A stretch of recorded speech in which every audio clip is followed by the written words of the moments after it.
To be or not to be? To do or not to do? To create or not to create? To innovate or not innovate? These are really the Hamletian questions that we should not be asking ourselves.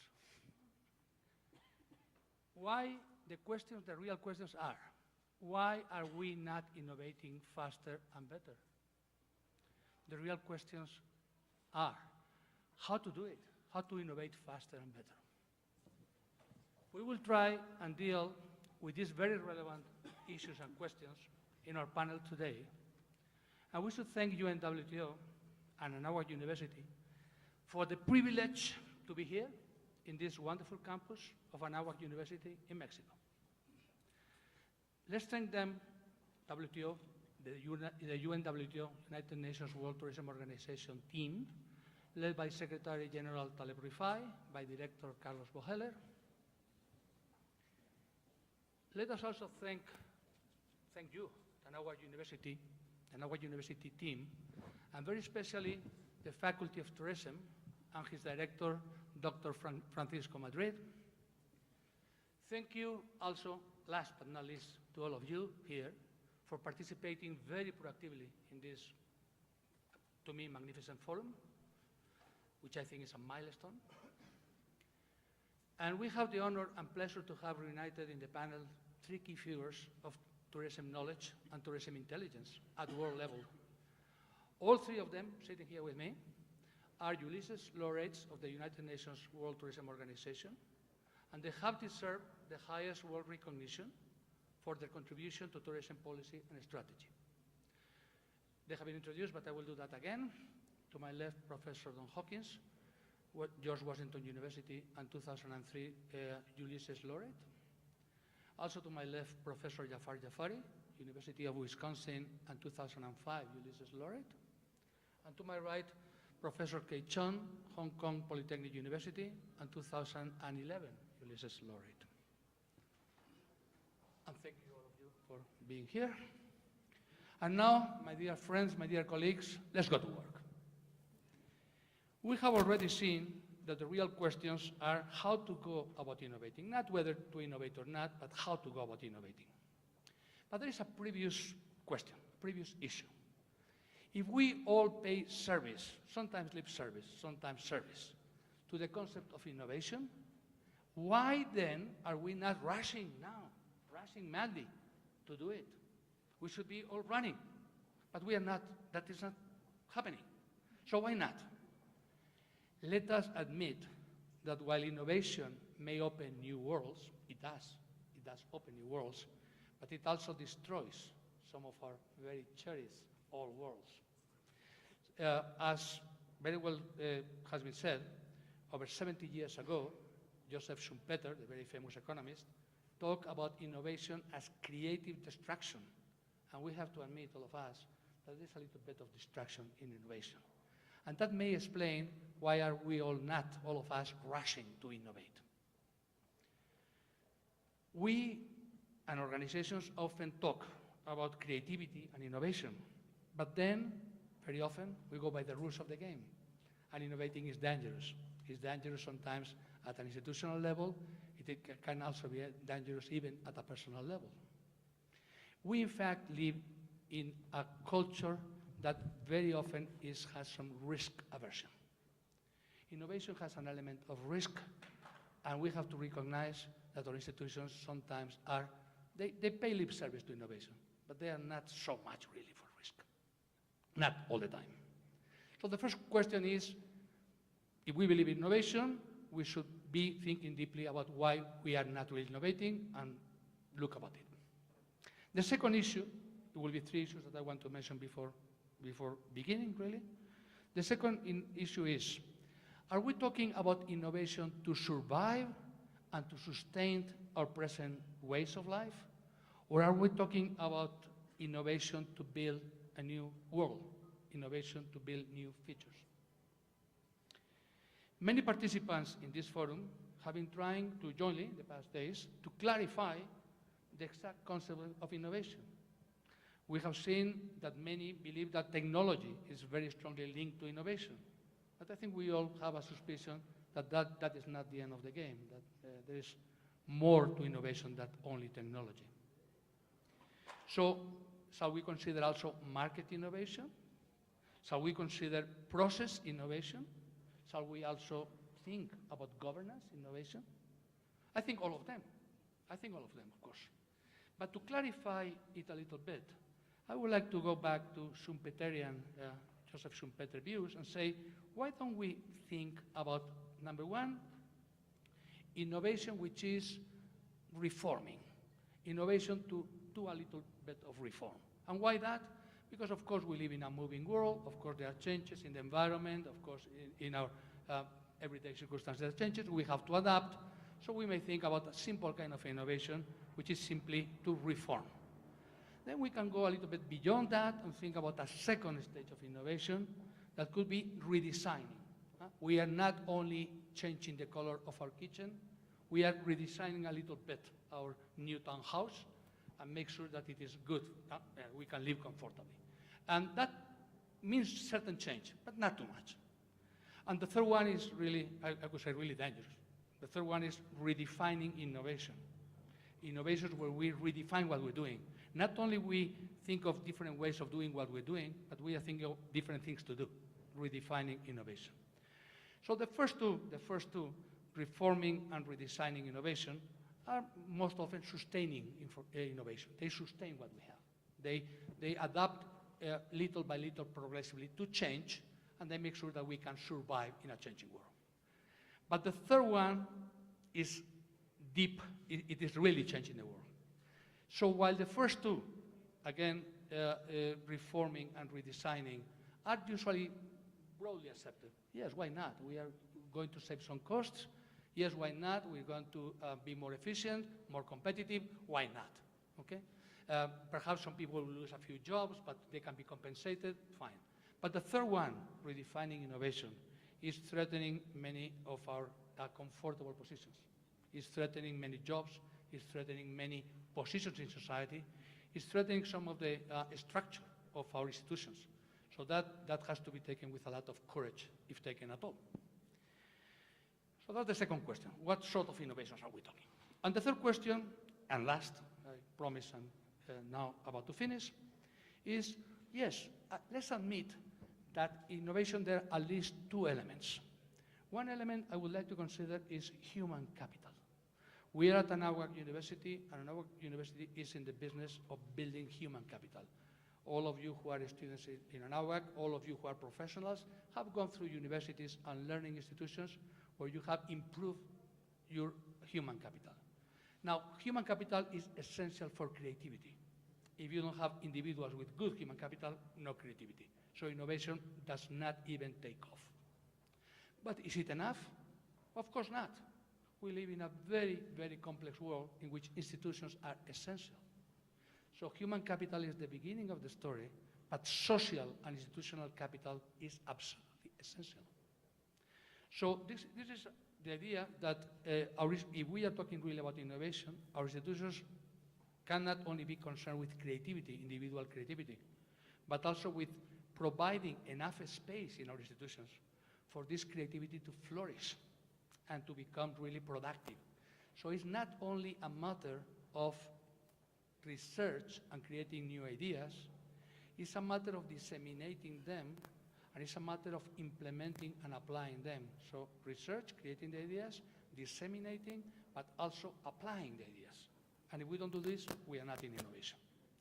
Now, this is fairly easily said, but obviously not so easy to do. And that's why we have a conference and much more about innovation, and we are touching about one of the essential topics of tourism, which is how are we going to innovate in tourism, which is going to be essential to survive. I would say it is, to begin with, essential to survive in a changing world where we have climate change, we have many development issues, we have many governance issues, but probably some of us are more ambitious, and we do not only wish to survive in a changing world, but probably we have to have a better world. And that means we'll have to take some risks and go into redefining innovation. And within this, I think I'd like to begin the exchange in the panels. The first part will be exchanging issues and questions. And, but the main idea is how are we going to proceed with this sort of innovation, with the changes needed, so that our institutions are really not only lip service to innovation, but are really involved into performing and achieving innovation, and not only adapting innovation, sustaining innovation, but in some occasions we need institutions who are able to do redefining innovation. I would like to pass the first question. I will be suggesting some questions, but then the panelists, of course, will have much more richer suggestions as to our discussion. In the last part, we'll be taking questions from the audience, but let's begin with the panelists now. And at first, perhaps what I could call preliminary discussion would be the following of, right, we have been talking a lot about technological innovation, and we know this is essential for tourism, but shall we really not consider other kinds of innovation? Shall we not be really concerned with process innovation, with governance innovation? How would you feel about that? Let's go for Professor Don Hawkins to begin with. Thank you, Eduardo. Definitely, we should be thinking of all three, but I'd like to take us all back to tourism and innovative systems that have really changed the world. Let's go back to Henry Ford. Henry Ford didn't invent the automobile, but he did create the most innovative mass production system in the world at that time, which produced automobiles. Automobiles, in turn, became the major way in which we traveled domestically. At the same time, we needed transportation systems. I am the holder of the Eisenhower Chair. We named it after Dwight D. Eisenhower because after the Second World War, Dwight Eisenhower expanded the highway system in the United States, also added to the national parks and did the first policy study. After that, we began finding people traveling, like Kermit Wilson, traveling with his family, couldn't find a place to stay, so he invented Holiday Inns, which became the huge system. Also, we had the creativeness of Walt Disney with Disney World. And of course, then we were also traveling by jet internationally, and we had to come up with better systems, so we came up with hub and spoke, type of innovations. We came up with frequent flyer, programs. And then somewhere along the line, we began getting into the computer age, so we had Bill Gates, who didn't invent much of anything, but he certainly took the technology and created Microsoft and made computing available to everyone. And then we also then later had the internet, and the internet in turn transformed the way we do work. So my point is we have been very innovative in this tourism field, and we're going to continue to be innovative in the future. And I think we could talk about some of the trends in the panel yesterday. We had some very interesting ideas about innovation as a result of crisis. But I do think fundamentally we need inventiveness as the precursor of innovation. And although the inventors are famous, they often are not the ones who implement the invention through innovative practices. So let's look at invention as one of the fundamental elements that we need to deal with when we talk about innovation. And then let's also talk about the systems that we use for innovation. We have the early adopters, then eventually we have the copycats, and then we have the changes and so on. So it's a very complex process, and I'm very hopeful that we will continue to be innovative in the tourism field, and that other fields will follow us and use some of our innovations as well. Like financial services is following many of the travel services that were in the early stage of the internet. So just a few initial comments to take us back a bit in the past, bring us up to the present, and then maybe we could focus a little bit more on the future outlook. Thank you very much, Professor Hawkins. And now to Professor Jafari. Professor Jafari, yesterday in another panel discussion, you made a point in favor of other kinds of innovation, that non-technological innovations. In fact, at one point, you even said that we have to control technology. That's what you said. Some of the technological advances should be properly managed to be meaningful for us as human beings and to be meaningful for our societies. Could you elaborate on that a little bit? Sure. Good afternoon, everybody. If I may go first to the beginning of your comments, to be or not to be, to do or not to do, to change or not to change. Innovation is about change. But I don't want us to feel or think that change has to always happen. There's also called continuity. Continuity would survive until the time that it's not working anymore. So I don't want us to think that we always have to change. We change when the opportunity is there. And I also want us to recognize that our field is different than other fields. By and large, tourism is driven by demand. Any change, any innovation we have introduced in the past has been the result of the change in the demand. Usually supply side respond to the demand.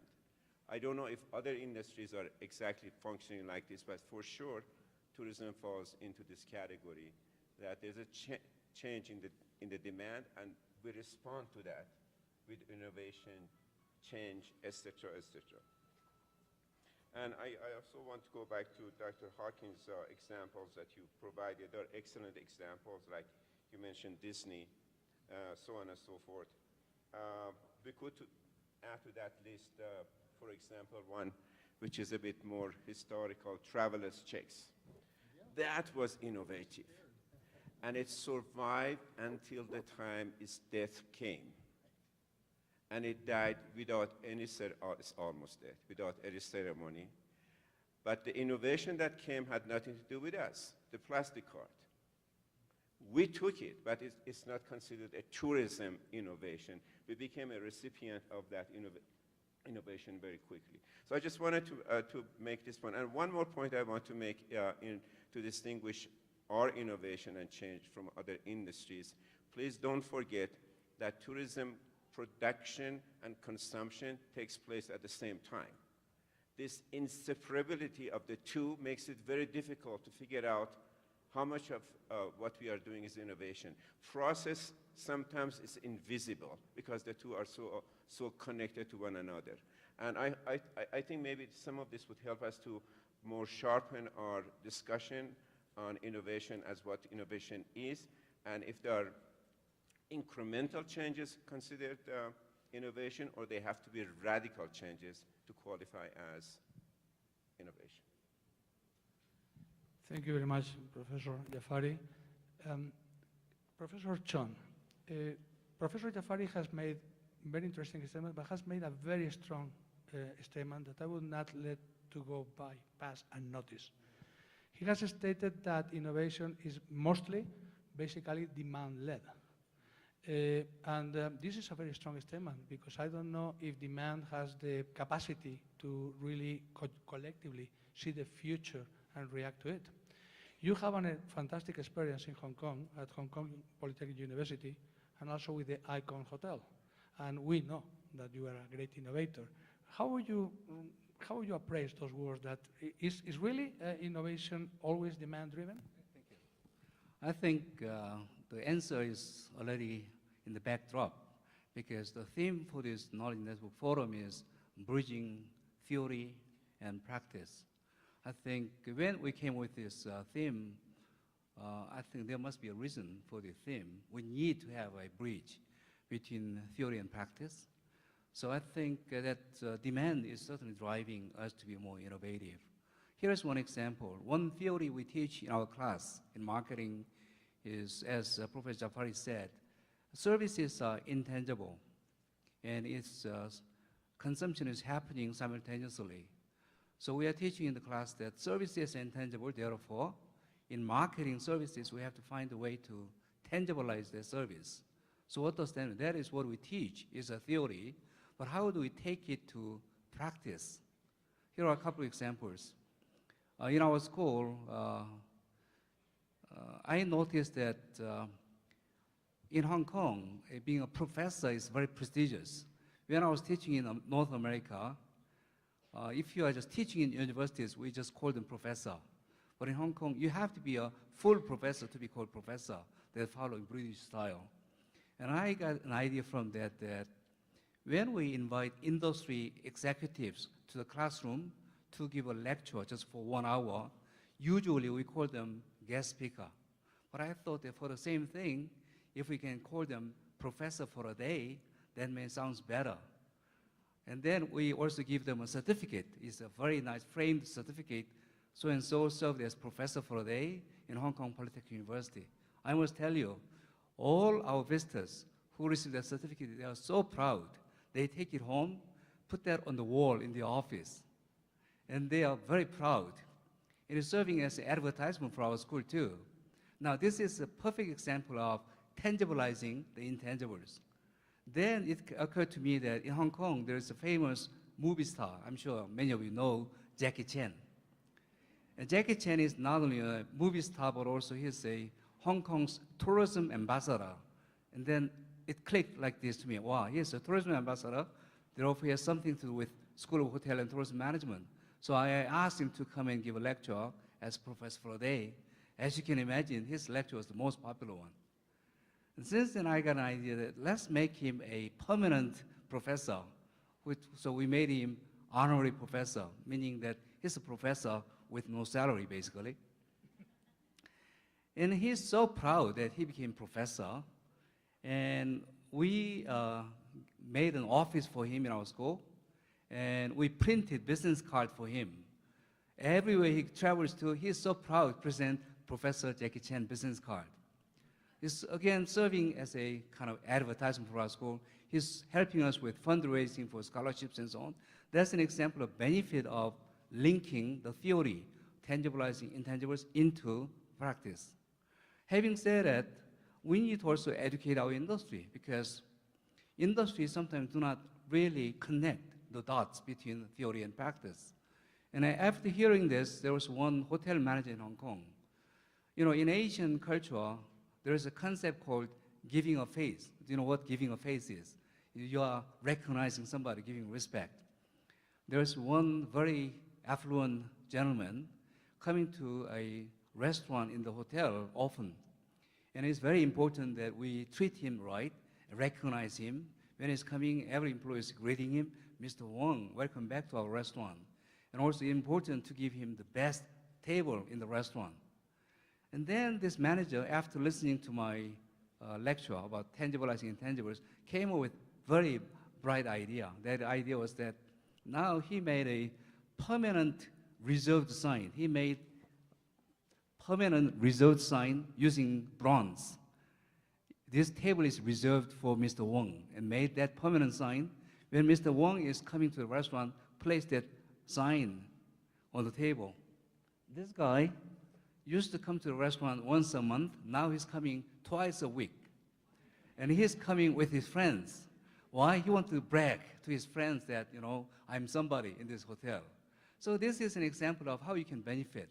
Now, coming to earlier question about hotel icon, we have a very unique facility in our school. That is, the university has invested $170 million. That is not Hong Kong dollars, that's US dollars, by the way, building a hotel for the purpose of teaching and research. Why we did that was because we said we want to innovate. Hotel industry, to me, is one of the most traditional industries. Has existed for centuries. Therefore, the more the traditional the industry is, the less innovative the industry becomes. I said we need to change that trend of making changes. This hotel is very profitable. If you look up TripAdvisor, among 570 hotels in Hong Kong, that hotel is ranked number 2 in Hong Kong. I must tell you that being ranked number 2 in Hong Kong is not easy because the city of best hotels in the world. The name of the hotel is Hotel Icon, I-C-O-N, because we said we is an icon for the industry. Why this hotel has been successful, many developers are coming to look at it and they said, wow, this is innovation. So what innovations we brought in is all based upon research. That's again connecting theory into practice. In the interest of time, I'll show you one example. In our research, analyzing flight patterns, there are many flights coming to Hong Kong. Imagine there are 1,000 flights coming to Hong Kong every day. We found something very interesting. There are many long-haul flights coming from New York or London or anywhere in the world early in the morning. Somehow, between 5 to 7 a.m. is the most popular time when these long-haul flights are arriving. So we made a conclusion out of that there will be some business travelers arriving in Hong Kong at 7 a.m. and they will go to hotel at 8 or 9 a.m. and say that I came, I want to check in. The hotel say, sorry, your room is not yet ready because somebody is sleeping there now. They have to check out and we have to clean the room. Sir, you can leave your luggage with us and you can come back at 2 o'clock in the afternoon. That's typical scenario. But this guy, after a 14-hour, 15-hour flight, want to change, want to take a shower, need to go to a meeting, cannot do anything of that. So we came up with the idea of creating a lounge for these people. We have a lounge called Timeless. There's no time in the lounge. You can imagine first-class lounge in the airport, actually slightly better than that, but small. We create a lounge, and it's a complimentary lounge. So these business travelers can use it until they can check into the hotel. I must say, all guests love this. I don't know how many guests say that they keep coming back to the hotel because of the lounge. Now, major hotel chains are all coming to look at it and say that, one hotel chain in Washington sent 18 people to look at the lounge. And they asked me, can I take a picture? Oh, yeah, you can take a picture. Can we take a measurement of this? You can do that too. I said that the purpose of this hotel is for us to research, innovate, and share the knowledge with the industry. Therefore, please take as many photos as you like. So this is an example of how we can connect the theories into practice. Thank you. Professor Hawkins, the subject of bridging theory and practice has already appeared on the screen, and Professor Chon has brought it up. And you have quite a long experience in WTO, in UNWTO, in trying to bring support for UNWTO tourism policy activities from the world of academia, also the world of business, but basically the world of academia. Do you think you have gone through many initiatives in WTO, the Education Council, the Education and Science Council, and now the Knowledge Network? What have we been doing right and wrong from your perspective at George Washington University? That's an interesting question. We have UNWTO representatives here, but I've always had a sensitivity to UNWTO because I'm very focused on international development. That's the way we have distinguished our program. We started it 44 years ago, and we said we want to focus on international development and not just simply the U.S. model being exported elsewhere, but truly an exchange of experience as to what's working, what isn't working. And in that journey, I became active with UNWTO when the United States was actually a member of UNWTO. Thank you, Mexico, for still being a member. I've tried for the last 8 years to try to get the United States back into UNWTO. But in 1980, I was on the U.S. delegation, and that was the time when we were debating the first vocational training policy for UNWTO. At that time, Secretary General Roberto Lanati kind of cooked all the reports. He actually had all the reports done. But the U.S. delegation says, no, we don't agree with the report. And we had a debate of almost 2 hours because the mentality at that time was to control, as opposed to be open. So from 1980, I began to see that the infusion of education and research into UNWTO would be very, very positive. In 1988, we became the first university to affiliate through a joint agreement, and we still have the International Institute of Tourism Studies. It's now in operation for 26 years. So we were the first university, and then we were joined by others. University of Calgary, and then University of Surrey, and then gradually more universities formed, and mainly with the leadership of Dr. Eduardo Fayos, we created the Education Council. And then the Education Council wasn't quite enough. We wanted more science and research, so we added education and science, to the mandate.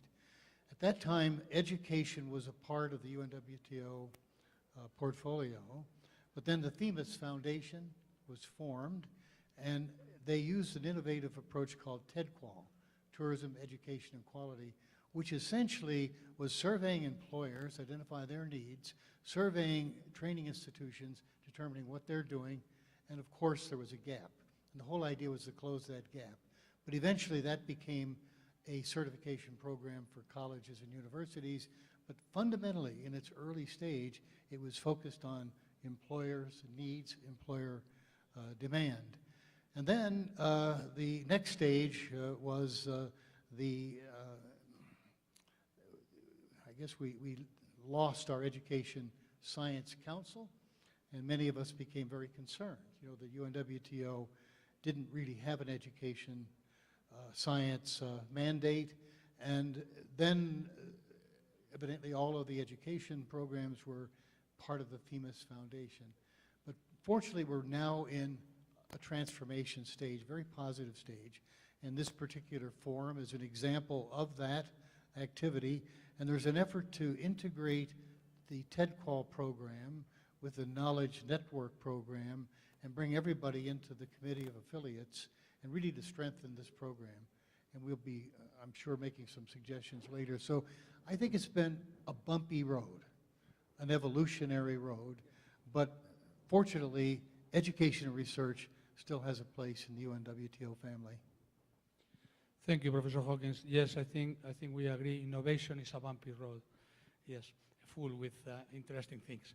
But we are approaching the stage of the hard questions. So the next hard question goes to Professor Jafari, and is the following. I think I already inquired Professor Hawkins about what is good and bad about the bridging academia and the world of tangible tourism. But let me rephrase it in a different way. We all know that sometime in the 80s, 1980s, 1990s, the governments became more and more involved, not only in promotion, but in something that we are responsible. We invented the concept of tourism policy and later on tourism governance. The governments began preparing a sort of white books, white papers, but also the idea of tourism policy plans, strategic plans, and so on. So the governments began involved, not only in promotion, big name, but also in policy, okay? Other issues.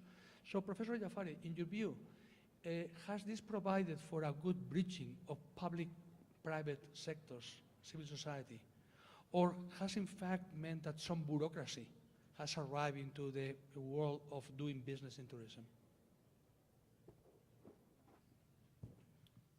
You're right. You're asking a very hard question. Let me first go to the last two comments, and I come back to your question. Beginning with the last comment, I heard Dr. Hawkins saying that the issue of education research through UNWTO is a story of change. He called it evolution. Therefore, we are talking about change. For something to become innovation and innovative, needs to become popular. Other people copy it. So if Dr. Chon's timeless launch is copied in many places, they have invented the idea. But if it's only there and nobody else copies it, I would not call that change. I would not call that innovation. It was something internal.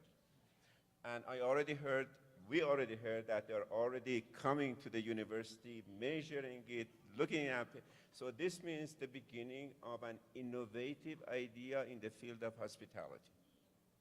And for that, in advance, congratulations. Now, policy.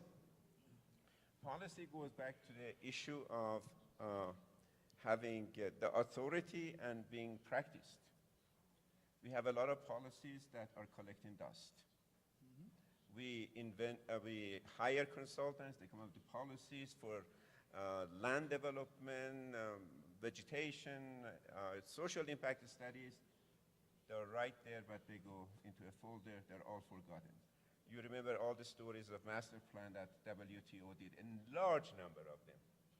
Which one of them, and they all contain policies, which one of them really did the job? So policy, in order to become innovative, needs to be practiced by others and done routinely. But I do want to add a comment to your comment in regards to bridging theory and practice. The way we four sitting here and are talking about is that anything that we change or create or innovate is backed by research. Not just sitting together, oh, it's a good idea to change that. We do the theory, we do the collection of data, the sampling, and so on and so forth. Then we have a body of knowledge. Based on that body of knowledge, we contemplate the issue of change. If it is radical, then it becomes innovation. Thank you very much. I think you have managed to somehow evade the hard question. but let's go back to it in a different perspective. Yes, those were the happy times in the 1970s and even 1980s when tourism was growing.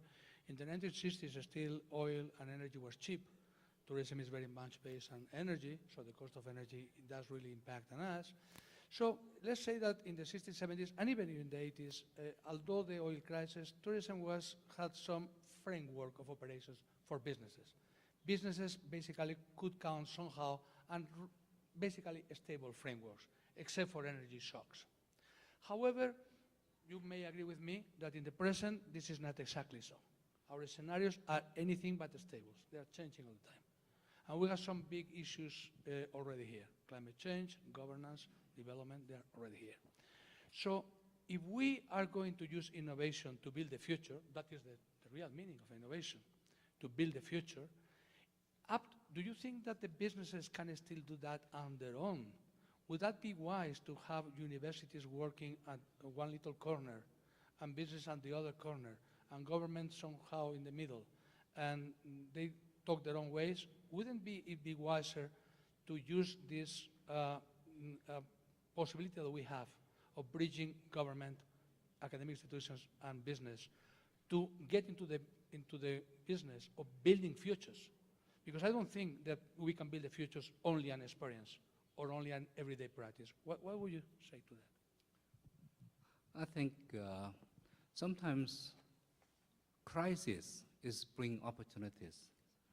As you know, in Chinese word, crisis has two components.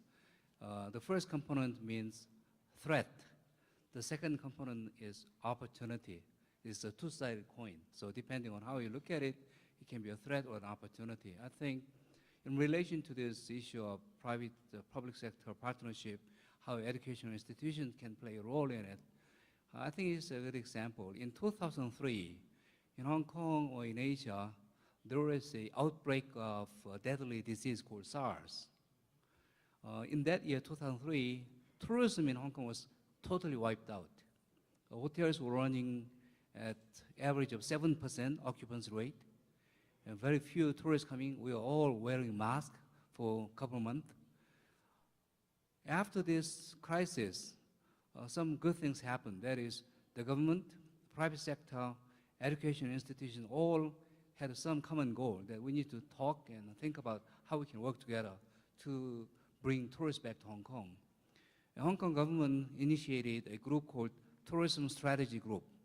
It was about 15-member group representing the government, Hong Kong Tourism Board, Hotels Association, Restaurant Association, Retail Shoppers Association, and professors. And we regularly met to brainstorm ideas. And that strategy group is still existing, is still continuing, and became a good example of corporate governance for other destinations. So I think there are ways we can bring different stakeholders of tourism. I think this is one real problem in our industry because tourism is so fragmented. There are so many different stakeholders. Oftentimes they have different agendas and different competing goals. So I think we need to bring them together. Certainly universities, academics can have a role also playing the role of bringing them together. Thank you. Thank you very much. Still deeper into the hard questions. Professor Hawkins, I have an early recollection of our first meeting, which happened sometimes, a long time ago, should I say the year? Anyway, sometime in the late 80s. And I remember you coming to a conference organized in Madrid. It was a big conference. At the time when tourism was really changing, the tourism paradigm, the mass tourism paradigm was really changing. And you came and we asked you, please, to talk about future scenarios. And I very much recall your involvement and your exposing incredible future scenarios. You were talking about many of the things that have happened later on, both technological and in terms of processes. The question is, when we talk about innovation, we think that, and Professor Jafari said it very well, innovation is change, so let's change. But of course we cannot change for the sake of changing. We change to build futures and better futures. So don't you think that when we talk about innovation in tourism, we should be much better at thinking of future scenarios? Because the present situation now is we are telling that tourism will grow 4% every year or 3.8% every year, and we take ceteris paribus, business as usual. Now, that is unlikely to happen. I mean, we better, if we want to do innovation for a purpose, we have to visualize where we want to go. What would you say about that? Thanks for that question. When I first started looking at the future, it was long term. We were looking at 20 to 25 years. And the longer I have been in studying the future, the shorter is the time period. It's coming down to now 3 years, maybe 5, you know. But I'd like to go back to the methodologies that we use. In fact, I've talked to Dr. Chon because we have a project in Jordan, and we are working with the University of Jordan, my university, and they are trying to find ways in which the university could help upgrade the information systems of the Jordan Tourism Board. And I recalled having been at Hong Kong Politécnica University that they have an excellent system that Han Song has put together with Dr. Chon. It's a complete information system, but it's designed for decision making. Now, part of the design is a forecasting model, but the more important part of what they're doing, in my judgment, is they then create alternative scenarios. And then they present these alternative scenarios to stakeholders who can make intelligent decisions. So to me, it's all about decision making. And I think that type of a model, in fact, Ernesto's Bartolone's presentation earlier also talked about a very similar model.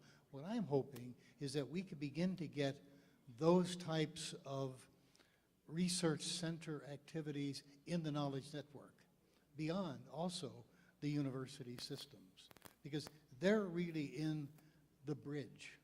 They are right in the middle of theory and practice, and I think we need much more of that at the national level, and then later we need the same things at the localized, decentralized level, because that's where the action really is in the world. That's where the so-called rubber hits the road, and that's where the impacts are made either positive or negative.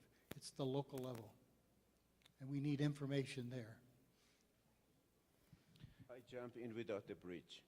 But I must, no, but I want you to talk about the bridge. Because Professor Jafari, let's all recognize that you're one of the fathers, if not the father, of the idea of bridging theory and practice. And in fact, you, several years ago, you launched a series of books with Emerald Publishers, which is precisely called Bridging Tourism Theory and Practice. So as one of the originators of this idea of bridging tourism theory and practice, let's talk about the dissemination. A series of books is part of dissemination. Education is dissemination. We're not talking now about the research part, but we're talking about the education, information, training, publishing. Do you think we are doing it well? Do you think some other initiatives could happen to disseminate. You cannot innovate until you have enough followers. You said that before. So do you think we are doing fine? Any suggestions on that? I get to that question, so you would not accuse me that I didn't answer it. But I want to go back to your question to Dr. Hawkins about the future. I want to partially answer that question. Tourism always reacts to the past. Tourism has not been in the tradition of making the future. We wait for things to happen. When things happen, we react and we may become innovative. We are not automobile industry to design the automobile of 2017 today. We don't do that. The fashion industry has already figured out the fashion of next year. They are ahead of the game. They read the minds of the people. They create what people want in the future. I cannot really think of too many examples which are futuristic in design and practice in hospitality and tourism. We need to get there. We are not there. And talking about it is But very... let's not offend Mr. Branson on space tourism. I'm sorry? Let's not offend Mr. Branson on space tourism. But that was also in reaction to the demand of the market. I disagree totally. We've had this concept that everything is driven by demand. Certainly that is a significant, factor. But we also have supply, innovation. Disney, for example, he created the whole theme park movement. He took caricatures and he put them in an animated fashion for people's enjoyment. That's true. Creativity, that's invention.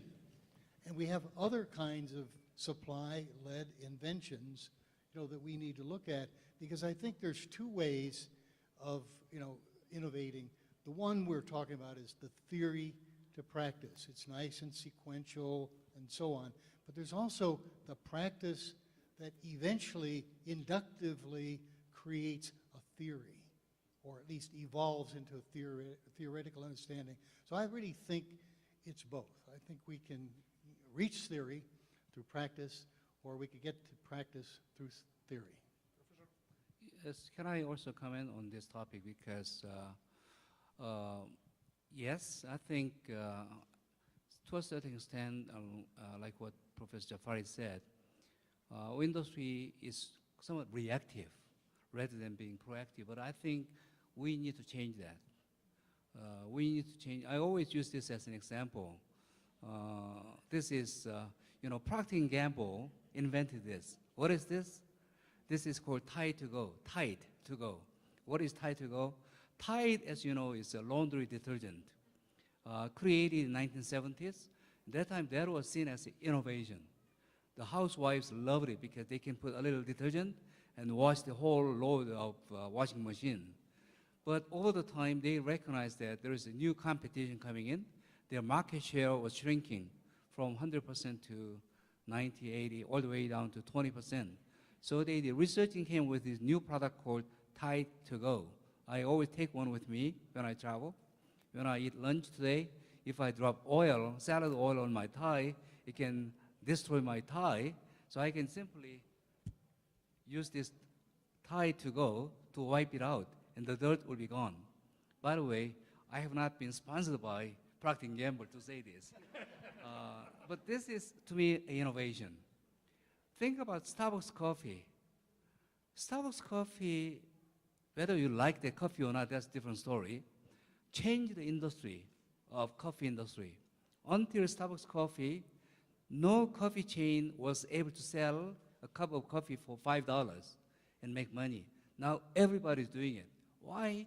Because Starbucks coffee lifted the industry. They are selling not just coffee, they are selling lifestyle. So I think that is what we need to do in our industry too. For that reason, in our hotel icon, actually, we have 262 rooms in the hotel. 3 rooms are called tomorrow's guest rooms. These are experimental rooms, prototype rooms. We are experimenting new things. We are anticipating what the future guests may need. We are trying out, and we want to share that knowledge with the industry. Sometimes we say that, try this, it works. Or say, don't do this because you will waste your money and time. So I think we institutional education institutions, researchers have the obligation to serve the industry by leading the industry, not just reacting to the industry. Thank you very much, Professor Chon. I'm going to ask you again, Professor Jafari, because you're really helping this panel to really get into things. But you didn't answer my question, and this time I'm going to go again that. Now, how about bridging in the way of dissemination of creativity in the way to innovation? What ways do we have? You are editor of a volume series, as I mentioned before. You have enormous experience in education at university level. You have enormous experience also with business and with government. So do you think we are doing the whole story of creating a community of knowledge and tourism? Is what we're doing is enough? Any new ideas? Okay, I have to again go to the previous speaker. I'm not going to avoid the question because a debate is cumulative. It's not pieces. So I want to go back to your comment. Try to go. So a recommendation for you. Why don't you get in touch with the producer and say, give me enough supply, I put it in every hotel in Icon Hotel. Complimentary. If I were that company, I would also, KLM, Aeromexico would approach them and say, give me one of those, and I put them in the travel bag of the first class and second and business class tourists. People, when they sample it, they would do it. So I think I want to begin with that story, try to go. The reason we have not succeeded is because we need to have knowledge to go. I want to assure the audience that we are not taking money from the advertisers. But it wouldn't hurt. Please the question. We need to have try to go, we need to have knowledge to go. Our knowledge has not been palatable for the tourism industry nor for the government. We do not write in the way that they would understand, the way they would apply it. We write for each other, and we quote each other. It's a lot of inbreeding and going on of the knowledge. The story behind connecting theory and practice, bridging theory and practice, is that we, not the industry, we have to learn to speak the language of the industry. We have to simplify it. They do not want 20 pages of literature review. They are not going to read it. They do not want to know the formula that resulted into that answer. They want the results. And the results they want, Dr. Fayos-Solà, is more bullet point, application. This is how this is why, and this is how it's going to work. And that's the beginning of bridging theory and practice, trying to write it in the language that the industry and the government, by the way. Government is more problematic. Industry sticks on. They have investment, they have to stay in the business. The government changes constantly. So by the time we educate the incoming cadre of decision makers, they're gone with the next elections. Thank you very much, Professor Jafari. This time you did answer. Thank you. Well, thank you, thank you. Thank you. Let's go back to a topic that it is a question, which is why is not innovation happening? We are all persuaded. We have to do innovation. And we are in the business of innovation from academia, from business, from government. And we are here in the UNWTO Knowledge Network Forum, which is all dedicated to innovation. So let's go back to the issue of why is innovation not happening? In what sense is innovation disruptive? We have been talking lately, there's a lot of recent literature about disruptive innovation, meaning that if you have to choose between really creating a new product, a new process, new governance, or staying where you are because you have too much invested in where you are already. So let's admit that there are barriers and a bumpy road to redefining innovation. Can we, if we are in the business of facilitating and promoting innovation, and we are in WTO trying to do that, then how should we about that? Because let's admit that innovation will not always happen automatically. Professor Hawkins. Well, you know, I'm following up on Dr. Jafari's last comment of, you know, understanding the language, you know, and certainly helping industry understand our language in academia is part of it. But at the same time, we have to understand the language of business, and we have to get the business community coming, you know, to the universities. Part of that bridging of the gap is linking the two. Many years ago, I used to be very active in the Travel and Tourism Association. It was a research, you know, group, and at that time, about 3/4 of the participants were industry-based, and then it got taken over by universities. I don't go there anymore. I'm more interested in being connected with the industry than just simply being connected with other university people. So I think our challenge is how do we integrate the university, the knowledge, if you will, creators, disseminators, the people training the human resources of the future with the industry itself. Many industry groups have extensive research capabilities, and we need to connect with those research capabilities and create that bridging of the gap. I think a lot of innovation comes out of industry itself. In some cases, it is responding, as we heard yesterday, from crisis or clear-cut demand or some big data that gives us new insights. But I think in other cases, it's coming because industry experiments, with new approaches, new designs, new products, new services, and we can learn a lot from industry. And I think a challenge with our affiliate members is to truly link our knowledge network with the members. I'm hoping that more affiliate members who are not universities will join the knowledge network. We don't have that many. I think we have about 12 or 13 right now, but we can certainly add to our capability within the UNWTO family. But I think this kind of thing needs to be done in every major university system, like the University of Anahuac here, to have clear-cut relationships with industry, quid pro quo, ways in which we go just beyond internships, although they're very, very important, but that we do cooperative research with the industry.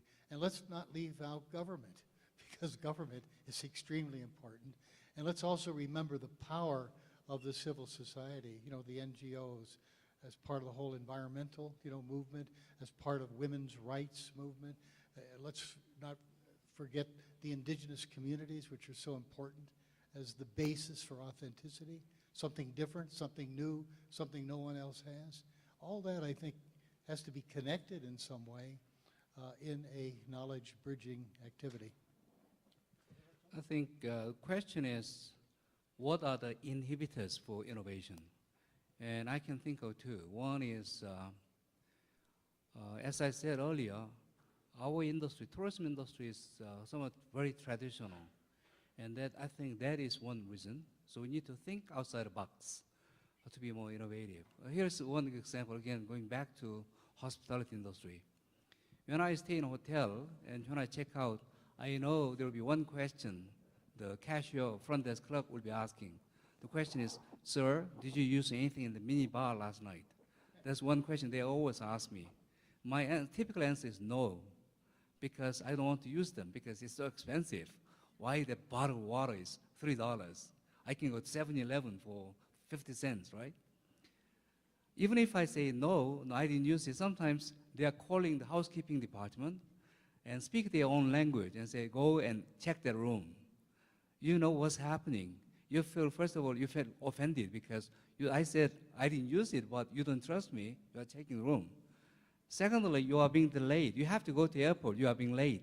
You are taken hostage until they check everything. I said, I have to go to the airport, so it'll take only 5 minutes. This is our standard procedure. The worst thing comes. They said, when we checked your minibar, a can of Coca-Cola is missing. So you have to pay $3. I didn't drink the Coke. No, one can of Coke is missing, $3 you have to pay. I'll tell you, I never drink Coke in my life. Even at home, I don't drink Coke. Sir, you have to pay $3. You are so frustrated, you cannot go because of that. You say, how much is it? I'll pay you, but I'll tell you something. I'll never come back here again. This is a scenario that can happen, right? So in our hotel, we actually look at our minibar. What are the things people are consuming in the minibar? What are the things they want to have in the minibar? The basic things: water, sparkling water, orange juice, a couple of beers, or soft drink, chocolate bars. We added up all the things. How much will they cost at wholesale price when we purchase them? Conclusion was, it's not worth of arguing with customers. Let's give that all free. So in our hotel, we have a free minibar in every guest room. The only problem was many guests didn't believe us. They called front desk to make sure that this is free indeed. They don't want to be surprised at the time of checkout. So we now have a sign in every guest room. You are not seeing double. Double is like fuzzy. Minibar is free. Our guests love this. There was one American businessman who is coming to Hong Kong often. He said that when he's traveling around the world, look at the minibar in any hotels, he's thinking about our hotel. There was one guest who said that when airplane touches down in Hong Kong airport, his mouth is salivating because he wants to go to the hotel and drink the beer. So, you have to break away from traditional thinking. Think outside the box. That's one. Number two, to me, is, again, answer is in this room. In this room, I can tell there are 4 generations of people. Baby boom generation. There are Generation X, Generation Y, and even millennials. Millennials are people born after 1995. This year in my school, we have some freshman students who were born in 1995.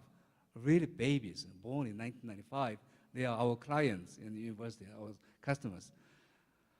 Now, think about this. Today's theories of any kind of theories, even in tourism, were developed by baby boom generation, by us, without really understanding the Gen Y, for example. Gen Y, born after 1980, they are accounting for 24% of all population. They will be the drivers of the future. But still, our theories are by my generation. And we have Generation X after us. They were just following the instructions. They just follow our orders. And just whatever we say, they say, oh, we agree, and then follow. Well, I think Gen Y, I have been doing some research about Gen Y. They are very different. I was joking, they are different species of human beings. The way they think, the way they behave is so different. I'll tell you an example. Among the values of Gen Y is something called self-expression. They want to be themselves. What does that mean? If you go to a hotel industry, there is something called uniform. There is traditional uniform. Gen Y doesn't believe in that uniform. They want to be themselves. There was one employee in our hotel, young man, very good employee, but he came to work without wearing socks. So strange, wearing a business suit with no socks. So the general manager called him and said, it's important for you to wear socks. And he said that, I'll give you some money. He opened his wallet, gave some money out of his own pocket, go buy the socks. Tomorrow, the next day, this young man came back, but he was wearing socks, but red socks. Because he wanted to be himself. See, they are different. Another thing is the way of communication. As a dean of school, I'm always trying to communicate with my students. And I tell them that, come see me if you have any issues or problems, but they do not come to see me because they see me as somebody with authority, or they are afraid of coming to see me. One day in my conversation with our students, I learned that I asked them, what is your daily schedule? When you get up in the morning, what do you do in the morning? Do you go to exercise, or do you pray, or do you read the Bible, or what do you do in the morning? I was surprised that all 10 students I asked, they said that the first thing they do is look at Facebook. There was a message, clear message. Now I have more than 2,000 students of our school who are my Facebook friends. Through Facebook, they are telling me anything. They are communicating with me. I can also monitor what they are talking about, So we have to. So I think we have to think about the future in terms of generations. I think that is, to me, a major inhibitor for innovations in our industry. Thank you very much. Professor Jafari, any comments on this? Not exactly on that. But going back to bridging theory and practice, I talk about the fact that we don't speak the language of the industry. We have to, since we are coming to the closer to South America, we have to bring the industry and academia to tango. If they don't tango, nothing is going to happen. And this has not happened yet. We are not tangoing. We are occasionally talking with each other, occasionally drifting, occasionally coming together. So there's a second thing we have to do to bring them into our fold. And I'm making some efforts in that direction of bringing the industry and the academia together. And unless this happens, nothing will be happening, in addition to what we talked about. But I want to go a little bit beyond what is that we can do, which connects not to yours. All of us sitting here are university professors, so our main product, daily product, is education. So when I wake up in the morning, I think education, not the Facebook. Can we make a difference? And recognizing the generations we have talked about, recognizing that the demand is changing, tourism demand is changing, I think our curriculum should be the curriculum of tomorrow, not yesteryear. Majority of us are teaching the curriculum of yesteryear. And I'm one of the advocates of the following things, and I take every opportunity to do so. The students of hospitality and tourism have to become cosmopolitan individuals. What makes cosmopolitan? They must be multilingual. There's no choice there. Alan is sitting in front of me, asking him how many languages he talks. He says 4 languages. I feel ashamed. Multilingualism, multiculturalism, appreciation of other cultures.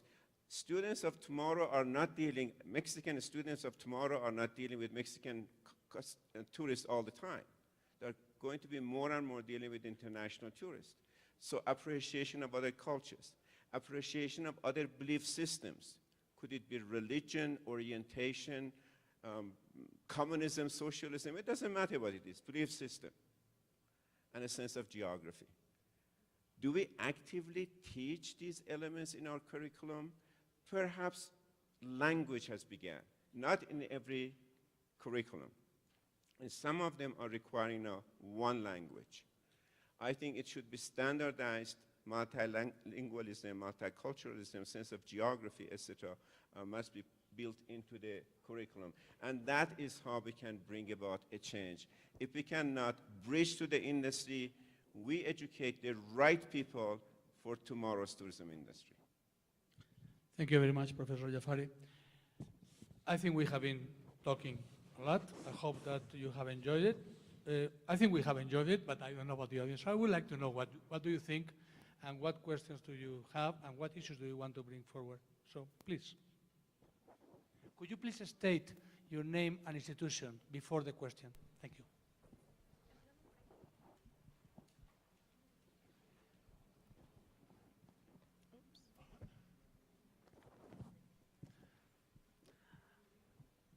Hi, congratulations. Please, I would like to ask you in Spanish, please, the translation for okay. Bueno, yo soy investigadora de Brasil, mi nombre es Daniela. Felicitaciones a todos. Antes de empezar mi pregunta, tengo 2 presupuestos. La primera es, el primero.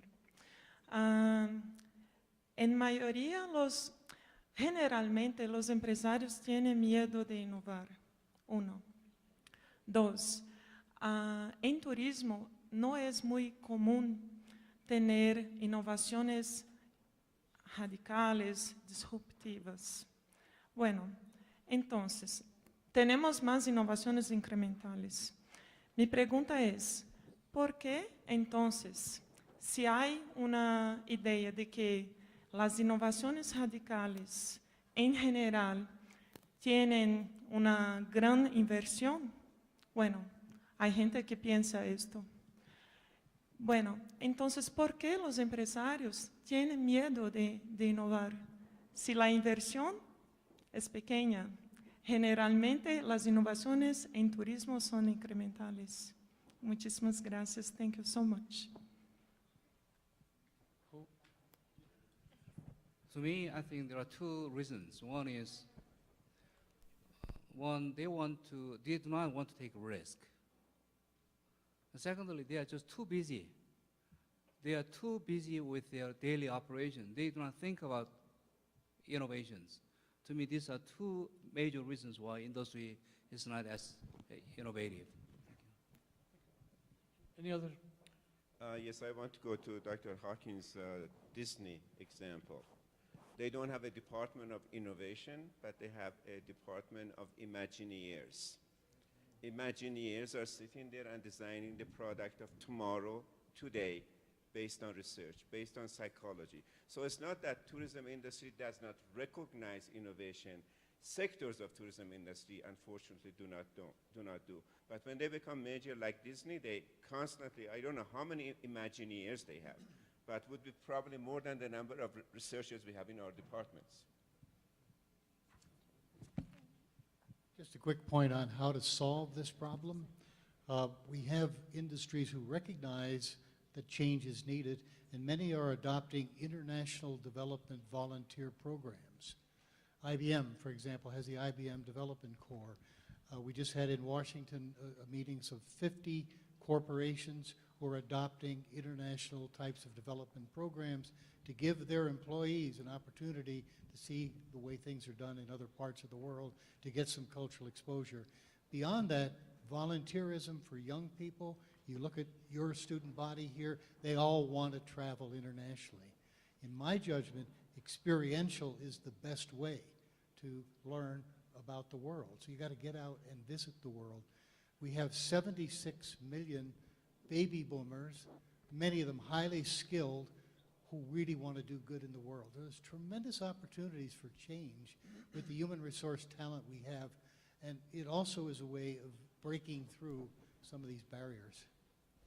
Thank you. We have a question from a virtual audience, but I would like even questions from virtual audiences to be identified. So if you make any other questions, could you please say who is making the question, what institution is possible?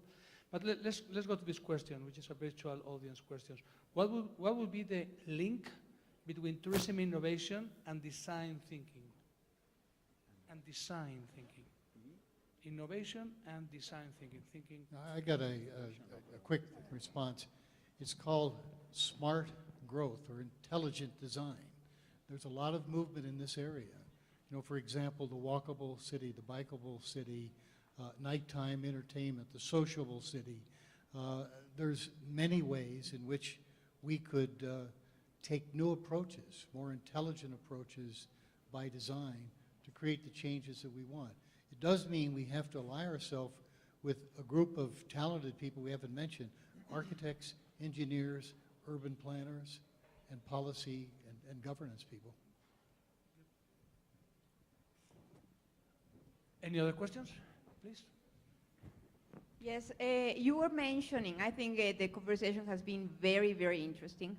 And I just would like to make 2 points. One, you're talking about the need to put together to work academy, private sector, public sector, and as Professor Hawkins mentioned, also the community, which is very important to create that vision. But I think the universities have a lot to do in tourism, in putting together and bringing in our curriculum 2 things. One is future studies, which is not part of the curriculum. Many of the contents are already dated. We're not thinking about teaching all of these actors, public, private, students, to think about the future and to create and to dream together about a future that could be. And on the other hand, I think the future of, and the other part that we need to put together as well is urban and rural. Most of us in the tourism sector are city mice. We're not thinking and we don't know about nature, we're not learning about the environment. And we have kids who have traveled the world, but maybe have never gone to a rural community in their own country. And as a last thing to say is that it is amazing, and I think that the engine of innovation is precisely millennials and this Y generation. We have amazing examples of what this Y generation is doing to cater and to serve and to host the future generation of tourists, and I think that is to be very much encouraged. And your name and institution, please? My name is Teresa Solis, and I am a consultant, and I work, I teach tourism planning for Anáhuac University. Who would like to? Don? Would you like to take? All right, we do agree. Next question, please.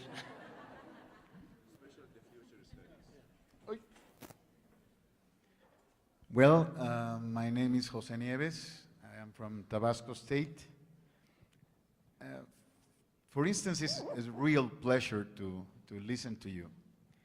And it's a real pleasure to see, I'm sorry to say, but our holy cows of the tourism talking with this humility about what you were saying, about the problem that we have to understand each other, the part of the theory and the part of the entrepreneurs. I am an entrepreneur, and I'm sorry to say, but the innovations comes from the entrepreneurs, not from the other side. That's what I believe. Innovation and change. In 1964, Villahermosa, Tabasco, has inaugurated the road, paved it from Mexico City. In 1969, we communicated to Mérida, Yucatán by road. At the same time, we have the first TV communication online or direct. The word online was not used at that time. So when we communicate by road to Mérida, Yucatán, the man was in the moon. Let me jump from that time to the last year. Last year, my son, 7 years old, when I was trying to teach him something, say, don't be dumb, papi. Look at in Google. He has 7 years old. And this year, my son that has 13 years old was playing in my living room with kids from around the world, a game, a video game, in my living rooms, from guys from Russia, and they were not speaking, they were playing. I was amazed. What's going on? How fast is this world moving? Are we moving in the same way in case of tourism? I don't know. I think we're not. If we move at least a little bit farther that we are moving, I think the industry of the world in the next 20 years, if I think in 20 years what's the best industry to be in, I'm sure it's going to be in tourism. Or I think so. Or I would like to believe it. Because everything is going to be virtual, digital. And I would like to still believe in that the people will still liking to go to visit the places instead to feeling it like in the pictures in sci-fi. I don't know. Maybe they will travel in sci-fi. I don't know. I don't know what's going to happen. I would like to believe that it will be personally, but we have to do things, and I strongly believe that if we, just let me tell something between the theory and the practice. We know, everybody knows the theory of what we listen to here with Alfredo Gonzalez, but they put it in practice. And they got 1.1 million tourists more and $3.8 billion more in the pocket of brand USA, of USA. Thank you, Mr. Nieves. And I think we basically agree. You want to comment? I make a quick comment. I agree with the story of your children. Sometimes we could play the game according to the new situation, and we don't. So I do not know how to blame. Generation after the younger generation and even our generations like the internet a lot. They work with it. But the airlines don't offer it yet. Is it the negligence of the airlines or is it the policymakers? You see, sometimes the opportunity is there, but the doors are not open, but I do not know who is closing the doors. I didn't want to let one of your comments go by. You said it's the entrepreneurs, you know, who are at the center of change. They are the agents of change. But entrepreneurs aren't only in the business community. We have entrepreneurs, hopefully more of them, at universities and colleges. We need entrepreneurs in government. We need entrepreneurs in the private sector, civil society. But entrepreneurship, you know, that's where the change occurs. There's a lot of risk being taken, and sometimes it's disruptive, but I think it's important for us to understand the value of entrepreneurship and how we could encourage it in all of our programs. Thank you, Don. I think we have time for a couple more questions only, and then we have to get to a close. So, any? Clara Inés Sánchez, directora de Calidad y Desarrollo Sostenible del Turismo del Ministerio de Comercio, Industria y Turismo de Colombia, y también docente e investigadora. Let me to congratulate you. It is a privilege to be in front of people such prestigious in terms of tourism research. I would like to formulate my question in Spanish. Comentaba el señor Jafari, doctor Jafari, acerca de la demanda y pues digamos que en términos de mercados, pues sí es indudable que la demanda tiene un papel importante en el impulso que se le pueda dar a la oferta. No obstante, trayendo a colación, por ejemplo, ya que hablaban ahora del tema de las redes, de la tecnología, de la globalización, de las comunicaciones, por ejemplo, a Manuel Castells cuando hablaba de la creación de públicos, ¿qué tanto puede mediar también en el éxito o en el impulso de una innovación en términos de turismo, la comunicación y la creación, digamos, de esas necesidades por parte de quienes hacen esas comunicaciones? ¿Qué creen ustedes sobre eso?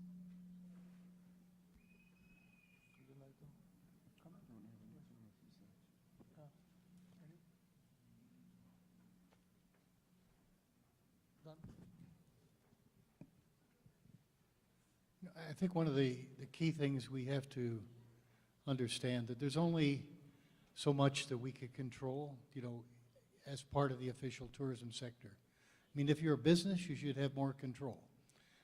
If you're a public-private partnership or a destination management company or an airline or whatever, you have maybe some level of control, but there's some things that are beyond your control.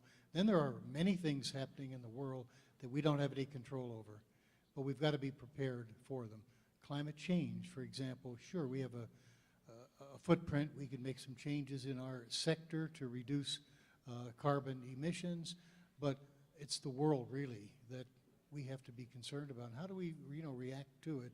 And just the only point I'm trying to make is we have to be realistic.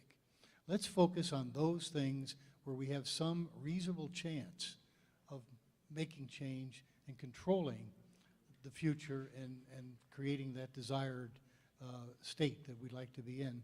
And at the same time, let's recognize there are many things that are beyond our control, but we better understand what they are and how we're going to respond to them. I may continue on the same subject. Change that you talk about, the things we can change and the things we cannot change, and we have to be conscious and realistic about it. There is no industry but tourism which is victims of change that we cannot control. Crime and terrorism. What can we do about it? Nothing. When it happens, who pays for it first? The tourism industry. SARS was mentioned. Immediate. What can we do about it? The tourism industry is totally helpless. The tsunamis, the earthquake. we have all these elements way beyond our control, economic crisis, way beyond our control, and then we have to survive in this environment, most part of which we cannot control. And I think, going back to my education idea, we have to prepare our students for that tomorrow also, that there should be plan A's and plan B's and plan C's, not that there's this standardized ways of dealing with innovation, alternatives, etc. Yes, sir. I think innovation is important. We'll have to continue to innovate for two reasons. One is because of demand, as we already acknowledged, especially with changing demographics and changing consumption style of our future users of our product. I think we have to continue to innovate. Secondly, because of competition. If you are not innovative, you'll be falling behind. But I think at the same time, most important is we have to get all the basics right. That's most important, fundamental reasons what we are providing, basics. I read in an industry magazine that in one hotel chain, they did a survey of why guests are calling front desk. The number one reason they are calling front desk is because they want to know how to turn off the light. I mean, simply just they want to turn off the light. The hotels are making it so complicated with the gadgets, introduction of technologies. It became so difficult to turn off all the lights to go to sleep. So I think there's a message. You have to get all the basics right. Thank you. We have just time for one very fast question and answer, and then we have to get to a close. Please. Okay, thanks. My name is Olena. I represent the National Academy of Science of Ukraine. And my question is, what is the most essential in tourism from the point of view of an ordinary person, a client? As for me, it's emotions, feelings, and satisfaction, as we have discussed at our last section on products and experiences. So I suppose that those innovations will be successful, which satisfy a tourist. No, nevertheless, that's innovation product, or innovation technology, and so on.